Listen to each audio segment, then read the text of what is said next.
assurance na sa langit po tayo pupunta. Amen? Ang title po ng ating pag-aaralan, Gaining Guaranteed Entry to God's Kingdom. Anong ibig sabihin nun? Pagkakaroon ng garantisadong pagpasok sa kaharian ng langit. Ibig sabihin, assurance, 100% sa langit po tayo mapupunta. Di ba kayo masaya? Yun ang pag-aaralan natin ngayon. So, mawawala yung worry mo, yung kaba, yung takot, na pag namatay ka, hindi mo alam kung saan ka mapupunta. Eh ngayon po, pag-aaralan natin ngayon. Wala pong lalabas sa panambahang ito na hindi magkakaroon ng assurance, 100% sa langit mapupunta. Di ba? Amen. Okay, ang main verse po natin, Matthew 7:21. Mateo sa Tagalog yun, no?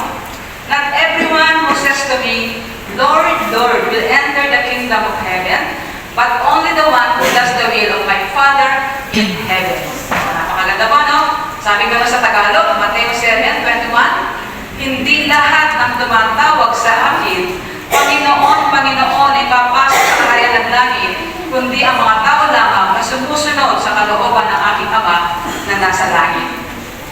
Pag narinig niyo po yan, ano yung maiisip niyo? Ang daming tao sa buong mundo, no?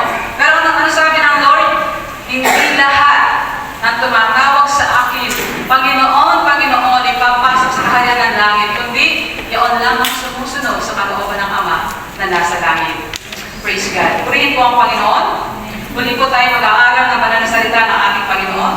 Isang napakahalagang kailangan malaman ng bawat tao. Ang katanungan na, may assurance kaya tayo na sa langit tayo mapupunta? Sa ginagawa natin pagsamba every Sunday, andito tayo sa ginagawa natin pananalangin sa ating Lord, sa ginagawa natin ng pagbabible studies, lahat ginagawa natin pagbabasa ng Biblia. Question, may assurance kaya na sa langit tayo mapupunta? Ang ganda ng topic natin ngayon, kaya kailangan po talaga makinig tayo para magkaroon po tayo ng, kumbaga yung magkaroon tayo ng puso na may pananampalataya sa ating Diyos. Ano man ang mangyari, magkaroon man ng signal number 5 na bagyo, number 10, anong number yan? Alam natin, hindi tayo pababayaan ng Lord. Amen? Amen. Pagkaroon po natin ang Word. Must be written in the book of life. Ano ibig sabihin nun? Napakahalaga po na ating pangalan ay nakasulat sa aklat ng buhay. Diba? Tinuro po sa atin ni Bishop yan, no? Nung tinuro niyo yung Daniel Times. Kailangan po ang ating pangalan ay nakasulat sa aklat ng buhay. Revelation 21:27. Revelation po sa Tagalog, pahayag. Pahayag po yan, no? Ngunit hindi makakapasok doon ang anumang bagay na marumi sa paningin ng Diyos. Ito'y ang gumagawa ng masama at ang mga sinungaling. Ang mga tao lamang na ang pangalan ay nakasulat sa aklat ng buhay na iniingatan ng kordero ang siyang makakapasok sa lungsod. So nakita niyo po, kumbaga, ang pangalan na nakasulat sa aklat ng buhay ang siyang makakapasok. So paano may susulat pag-aaralin po natin yan? Hindi po makakapasok ang anumang bagay na marumi sa paningin ng Diyos. Ang lahat ng gumagawa ng masama at lahat ng sinungaling ay hindi po makakapasok sa kaharian ng Diyos. Napakadali po magsinungaling, di ba? Yan yung kasalanan na madaling gawin, no? Ultimo bata, nakakapagsinungaling, hindi nila alam na ang mga sinungaling hindi po makakapasok sa kaharian ng Diyos. Papaano po may susulat ang ating pangalan sa aklat ng buhay? Kinig po tayo, no po? Napakahalaga po talaga ng topic natin ngayon. Kasi mahal na mahal po kayo ng ating Panginoon. Papaano po may susulat ang ating pangalan sa aklat ng buhay? John 1:12, sa Bible, sa Tagalog. Subalit ang lahat ng tumanggap at sumampalataya sa Kanya ay binigyan ng karapatang maging mga anak ng Diyos. Lahat po ng tumatanggap at sumasampalataya sa ating Panginoong Jesus ay binigyan ng karapatang maging mga anak ng Diyos. At kapag anak ka ng Diyos, automatic po, maililista ang iyong pangalan sa aklat ng buhay. May assurance na makakapasok ka sa kaharian ng Diyos. Maliwanag po ba yun? Amen. At kapag hindi na ikala naman, ito po, no? Alam naman natin, no? Pag sumampalataya ka sa ating Panginoong Jesus, tinanggap mo siya sa iyong puso, may ililista ang iyong pangalan sa aklat ng buhay. Mamaya po gawin natin yan. Yung po hindi pa sigurado. Ano po? At kapag hindi na itala o naisulat ang ating pangalan sa aklat ng buhay, saan kaya tayo mapupunta? Ito po, question. Kapag hindi na itala o naisulat ang ating pangalan sa aklat ng buhay, saan tayo mapupunta? Biblia po lahat nasasagot na po. Taga po si Lord lahat yan. Nag-pray ako kay Lord, sabihin niyo po yung mga verses na dapat po malaman ng aking mga kapatid, ng aking mga magulang. Sabi po sa Revelation 20, verse 15, itinapon sa lawa ng apoy ang sino mang hindi nakasulat ang pangalan sa aklat ng buhay. So saan po? Itinapon. Kasi po pahayag po yung revelation. Yung po yung, kumbaga hindi pa nagaganap na ngayon ay kasalukuyang nangyayari na. Ang revelation po ng Bible yung sa dulo. Ngayon po nangyayari na yan. Tingnan niyo po ang mga nangyayari. Ang bagyo, signal number 5. Dati po walang ganyan, no? Nag-aaway-away yung mga bansa na po. Nagkakaroon ng matinding sakit, no? Kakagulo-gulo. Yung bagyo ngayon, kakaiba na. Nung yung sa gala po, nag-Bible study kami, no? Talagang yung grabe ang ipo-ipo tawag doon. Sa Bible study po kami, no? So, iba na po nangyayari ngayon. Andiyan na po yung sign na malapit na po dumating ang ating Panginoon. So, yun po, ano po na, ito po yung napakasakit na katotohanan, ano po? Mga magulang at kapatid ko, mababasa po natin sa Bible na kapag hindi nakasulat ang ating pangalan sa aklat ng buhay, tayo po ay tatapon sa lawa ng apoy na tinatawag na impyerno. Maliwanag po ba yun? Kaya napakahalaga po na ang ating pangalan ay nakasulat sa aklat ng buhay. Kailangan po natin tanggapin ang ating Panginoong Jesus. Kailangan po tayo sumampalataya sa ating Panginoong Jesus. Nang sa ganyan po, ang ating pangalan ay maisulat sa aklat ng buhay. Meron po tayong chance. Lahat po ng tao, mahal ng ating Panginoon. Hindi po siya namimili. Kahit anong klaseng tao ka, kahit sino ka pa, kahit anong pinagagawa mo, kapag tinanggap mo ang Lord sa iyong puso, nagsisi ka sa iyong mga kasalanan, tatanggapin ka po niya. Ililista niya ang pangalan sa aklat ng buhay. Amen? Kapag natin ang Lord. 2 Peter chapter 1 verses 10 to 11. Pedro po yan sa Tagalog. Kaya nga mga kapatid, lalo kayong maging masigasig upang mapatunayan ninyong kayo ay tinawag at pinili ng Diyos. Kung ganito ang gagawin ninyo, hindi kayo matitisod. 11. Sa ganitong paraan, kayo maluwag na papapasukin sa walang hanggang kaharian ng ating Panginoon at tagapagligtas na si Jesucristo. Mapapansin niyo po na may nakalagay pong maluwag na papapasukin sa walang hanggang kaharian ng ating Panginoong Yesus ang mga taong tinawag at pinili ng Diyos. Papasin po natin yan. May tinawag ang Diyos, may pinili ang Diyos. Tanong, sa paanong paraan tinatawag ng Diyos sa mga tao para malayo makapasok sa kaharian ng Diyos? Tanong po yan, sa paanong paraan tinatawag ng Diyos sa mga tao para malayo makapasok sa kaharian ng Diyos? 2 Thessalonians 2:14. Tinawag kayo ng Diyos sa pamamagitan ng magandang balita na ipinahayag namin sa inyo upang makasama kayo sa kaluwalhatian ng ating Panginoong Jesucristo.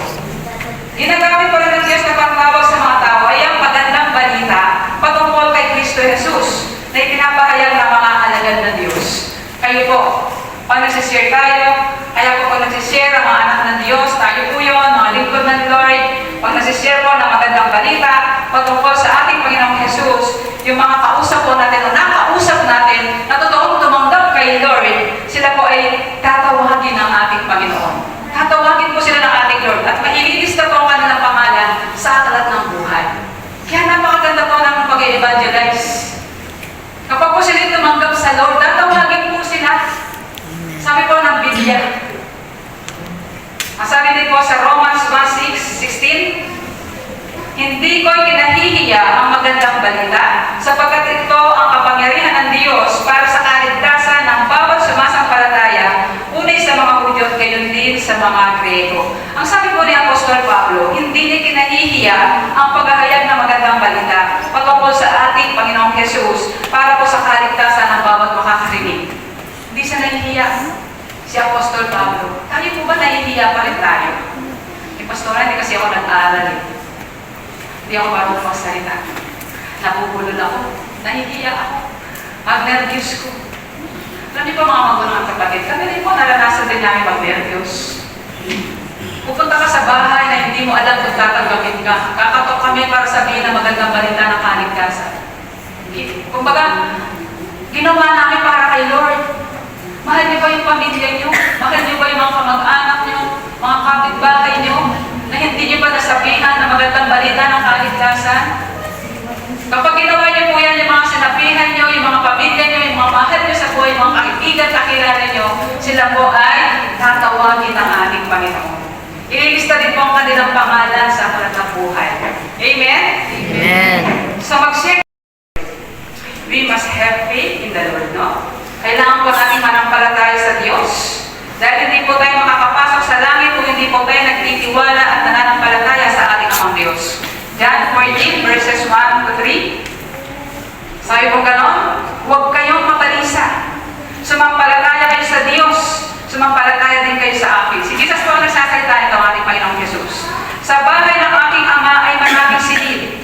Kung hindi ito totoo, sasabihin ko ba sa inyo, pupunta ako roon upang ipaghanda ko kayo ng inyong matitirhan.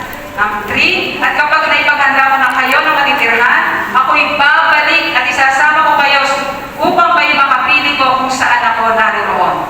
Binigyan din po ng ating Panginoong Jesus na hindi tayo dapat mabalisa. Hindi tayo dapat mangamba. Ang nais po niya, sumampalataya tayo sa Diyos, sumampalataya po tayo sa ating Panginoong Jesus. Kailangan po tayo magtiwala at manampalataya sa pangako ng ating Panginoon na i-ready niya ang ating mga matitirhan sa kalangitan, mansyon. Kung dito sa lupa ang tirahan natin may tumutulo, ang tirahan natin hindi maayos, sa langit po mansyon, ang kalsada natin ginto. Diba? Di ba ba masaya doon? Pinapahalagaan mo yung singsing mo. Ang kwentas mo, no? Sa langit po, kalsada na niya, dinadaan-daanan mo na makapakan mo ang gold. So napakaganda po ng pangako ng ating Panginoon na siya po ay namatay po, pumunta po siya sa langit, pinaghanda niya po tayo ng matitirhan doon. Ano ba? Ang sabi po ng ating Panginoon, babalikan ko kayo para isasama ko kayo. Di ba ba? Ang bait ng ating Diyos.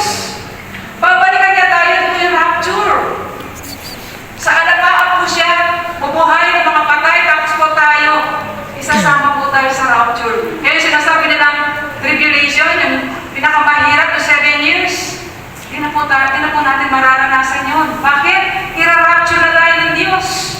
Yung po ang hindi tinuturo ng ibang simbahan, sabi nga ni Bishop, mapalad yung mga kapatira na nalalaman nila kung ano gagawin ng Diyos. So tayo po, bago po dumating yung Great Tribulation na sinasabi, ang sabi nga po ng mga Bible scholar, ang bigas po ang isang kaban, 16,000. Ngayon po magkano isang kaban? 2,000 plus, no?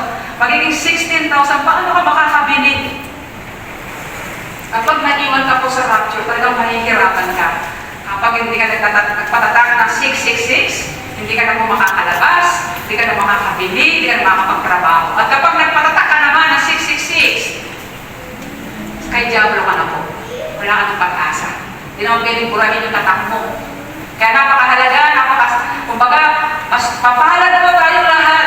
Bago po dumating yung paghihirap na yun na sinasabi ng Biblia, tayo po ay na-rapture na. Amen? Amen. Wala pang palakpak sa atin Diyos. Sino ba sila? Makikita po natin na binanggit ng Panginoon, specific persons. Baga binanggit niya yung mga eskriba at Pariseo. Ano ba ang tuloy ng pamumuhay nila? Sino ba sila? Paano ba sila namumuhay? Bakit binanggit ng Lord yun? Hindi daw tayo makakapasok sa langit kung kagaya natin sila. Mga eskriba at mga Pariseo. Sino po sila? Matthew 23:25. Sa aba ninyo, mga eskriba at mga Pariseo, mga pagpaing babaw, sapagkat inyong nililinis ang labas ng saro at ng bigat, datapot sa loob ay puno sila ng panlulupig at katatawag. Sa ibang ano pa version, kahabag-habag kayo, mga eskriba at Pariseo. Kahabag-habag sila, bakit sila po ay mapagpaing babaw? Sila po ay hipokrito, mag-plastic po sila. Nililinis nila yung labas, sa panoob naman nila, bulok. Di po ba? Kung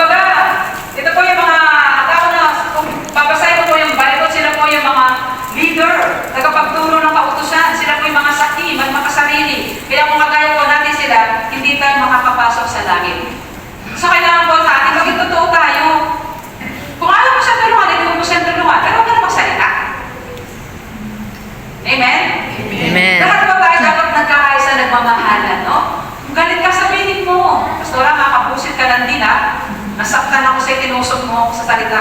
Actually, hindi po naman ako ang gusto magsalita ng mga ganito. Ang Lord po, bago po ito maituro sa inyo, maraming prayers. Kaya naunawaan niyo po, huwag po kayo magalit sa akin. Okay, Bishop, lahat ng tumating sa harapan, huwag po kayo magtampo. Kumbaga, tinuro po namin ito para hindi saktan, para hindi paringgan, para hindi tusugin. Yung mga nakikinig, kundi para po tayo ay magkalakasan. Amen? Amen. Amen. So, kilala na po natin yung mga escriba at mga fariseo. Kung kagaya natin sila, hindi po tayo makakapasok sa kaharian ng langit. Kaya mga mamuhay po tayo ng matuwid. Mamuhay po tayo ng matuwid sa harapan ng Diyos. Mamuhay po tayo sa kalooban ng Ama. Matthew 5. Sapagkat makikita nila ang Diyos. Hallelujah. Ang tunay pong makakakita sa Diyos ay yung mga taong may malinis na puso, mga taong matuwid sa harapan ng Diyos, walang hinanakit, walang galit, walang tampok, at walang sama ng loob. Mga taong hindi masaya sa paggawa ng kasalanan. Alam ko po, normal na sa atin yan, no? Nature na natin ang gumawa ng mabuti, tama? Parang hindi na. Tayo mo na mga anak ng Diyos, hindi na tayo masaya sa paggawa ng kasalanan. Amen? Amen. Kapag hindi natin natulungan si kapatid na lumapit sa atin, di ba nalulungkot tayo? Ito lang po, no? At bilang advice po, bilang pastora po ninyo, no? Pag may lumapit sa inyo, may pumirang sa inyo, siyempre, minsan wala din po tayo. Minsan po talaga nawawalan ka din ng hawak na cash, na po. Papasukin mo, ipag-pray mo, painumin mo kahit tubig naman siguro, may tubig sa bahay natin, no? Tapos ipanalangin mo siya. Hindi yung tatalikod na siya, nagsalita ka pa na nakakasakit, lagi ka na lang nahihiram. Lagi ka na lang ganyan, hindi kasi magtrabaho. Kaya, huwag na po natin silang sabihan, kung hindi natin sila natulungan, pag-pray po natin sila. Kasi lahat naman po tayo dumadaan sa pagsubok. Lahat po tayo nawawalan. Hintayin po na tayo walang-wala din. Pero alam natin, ang Diyos kahit kailan niya po tayo pinabayaan. Amen? Amen. Kaya po, sure na sure, meron po ang lumalapit sa inyo. Kaya ang gawin po natin, papasukin mo, paupuin mo, pag-pray mo, at painumin mo kung ano meron ka sa bahay. Pamilyandahin mo. Diba? Tatalikod siya na parehas kayong masaya. Hindi yan nakikonsensya, nakukonsensya ka, hindi ko siya natulungan, nanagawa ko, di ba? Pero kung tinulungan mo siya, pinag-pray mo siya, kahit wala kang naiabot sa kanya, sabi nga pala sa kapatid, no, wala sa may painom ng kape, no? Hindi ko lang sabi ng pangalan, wala sa may painom ng kape, ano yung niyabag niya? Mainit na tubig. Di ba nag-effort siya, may ginawa siya? Hindi yung pinaalis mo na lang, kasi siya ka na, no? Tapos ko yung mataray. Di mo ba? Kaya naman natin mag-init ng tubig, no? Wala kang kape sa bahay. Bigyan mo siya ng mainit na tubig. Maganda nga mo yung mainit na tubig eh. Di mo ba? Nakakapagpalakas. Papasok sa kaharian ng Diyos ay yung mga taong mapagpakumbaba, walang pride at walang kayabangan. Matthew 18, Mateo 18, 1-4. Nang mga sandaling iyon, lumapit kay Jesus sa mga alagad at nagtanong, sino ang pinakadakila sa kaharian ng langit? 2. Tumawag si Jesus na isang bata, pinatayo sa harap nila. 3. At sinabi, tandaan ninyo, kapag hindi kayo nagbago at katulad ng mga bata, hindi kayo makakapasok sa kaharian ng langit. 4. Ang sino mang nagpapakababa na gaya ng bata ito ay siyang pinakadakila sa kaharian ng langit. Sili niyo po, no? Nagtalo-talo po ang mga alagad kung sino ang pinakadakila sa kaharian ng langit. Para sino ang pinakadakila, no? Kaya po, naiisip ba natin yan? Sino yung paborito ni Pastor de Bishop? Naiisip niyo ba yun? Mga ganyang bagay. Sila po mga alagad ng Lord, no? Nagtalo-talo sila. Sino kaya pinakadakila? Pagdating sa kaharian ng langit, sino pinakadakila? Sabi po ba ng ating Panginoon? Kung hindi kayo maging kagaya ng isang bata, hindi tayo makakapasok sa kaharian ng langit. At ang pinakadakila ay yung nagpapakababa kagaya ng isang bata. O naman po ba natin? Bakit po kagaya ng isang bata? Kasi po ang bata, hindi nagtatanim ng galit yan. Pag pinagalitan mo ang bata, mamaya lang okay na siya.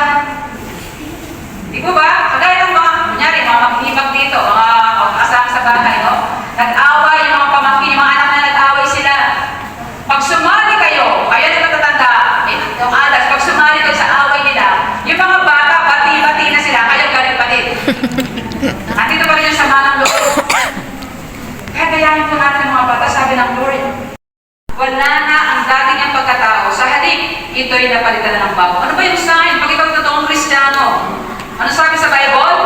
Kung nakipagkaisa ka na kay Kristo, ikaw ay isang bagong nilalang, wala na ang dating pagkatao, sa halip ay napalitan na ng bago. Ano ba yung pinalitan? Yung mga masamang gawin natin. Pinalitan yung mga masamang ugali natin. Pinalitan yung mga bad attitude natin. Pinalitan ng kabutihan. Ba kayo masaya? At hindi po natin kayang baguhin ang sarili natin, mga magulang at kapatid. Hindi natin kayang maging mabait. Ang Diyos po ang nagpapabago sa atin. Pag nasa atin na si Kristo, ang Diyos po tuturuan tayo maging mabuti. Kaya po mga Kristiyano, mabait yan. Kapag hindi mabait ang Kristiyano, question mark. Talaga bang tinanggap niya si Kristo sa puso?